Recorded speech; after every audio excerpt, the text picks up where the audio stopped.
Hello everyone. তো আজকে আমি বানাচ্ছি কেএফসি স্টাইলের চিকেন ফ্রাই। দেখো এখানে চিকেন ম্যারিনেট করা রয়েছে আর সাথে সমস্ত কিছু। চলো তোমাদের সাথেও শেয়ার করি। আমি খুব একটা রান্না বান্না জানি না, but still I am trying and learning. তো চলো তোমাদের সাথেও শেয়ার করি। খাওয়াতে তো আর পারবো না, তো ভিডিও দেখেই কমেন্ট করো কেমন হয়েছে। তো সবার ফার্স্টে আমি এখানে চিকেনটাকে ম্যারিনেট করে নিচ্ছি। আর ম্যারিনেটের জন্য আমি ফার্স্টেই দিয়েছি একটা লঙ্কা আর একটু আদা রসুনের পেস্ট, লবণ আর একটুখানি অরিগানো চিলি ফ্লেক্স। তো এই কয়টা জিনিস দিয়ে ভালো মতো মেখে আমি চিকেনটাকে মোটামুটি আধা ঘন্টার মতো ম্যারিনেট করতে রেখে দিয়েছিলাম।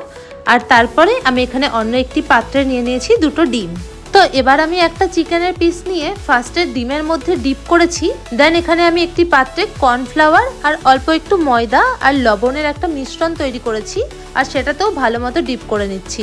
এরকম ভাবেই কিন্তু আমাকে চিকেনটাকে ডাবল কোটিং করতে হবে। আর ডাবল কোটিং করার পরে দেখো আমি এখানে এবার তেলে ফ্রাই হওয়ার জন্য ছেড়ে দিয়েছি।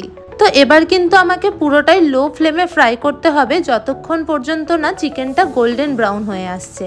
গোল্ডেন ব্রাউন হয়ে আসার পরে আমি ফ্লেমটা জাস্ট 2 মিনিটের জন্য হাই করে দিয়েছিলাম। আর তারপরেই এখানে আমার চিকেন ফ্রাইটা রেডি হয়ে গেছে। তো তোমরা তো দেখলেই আমার ফ্রাই কমপ্লিট হয়ে গেছে। তো এবার চলো প্লেটিং করে নিই। আর প্লেটিংয়ের জন্য আমি ইউজ করছি দাদাভাই এন্টারপ্রাইজের রোচাক ব্র্যান্ডের এই 3টি সস, যেখানে রয়েছে তাদের tomato sauce, chilli sauce and একটি কাসুন্দি। দাদাভাই এন্টারপ্রাইজের রোচাক ব্র্যান্ডের এই 3টি সস কিন্তু যে কোনো খাবারকে আরো বেশি সুস্বাদু করে তোলে। যেমন তাদের এই কাসুন্দিটা আমার কিন্তু খুবই পছন্দের। এই দাদাভাই এন্টারপ্রাইজ কিন্তু মালদা সহ উত্তর দিনাজপুর, দক্ষিণ দিনাজপুরেও অ্যাভেলেবেল। তো দেখো এখানে আমার প্লেটিংও কমপ্লিট হয়ে গেছে। আর দেখো এখানে চিকেনটা কত সুন্দর কুক হয়েছে।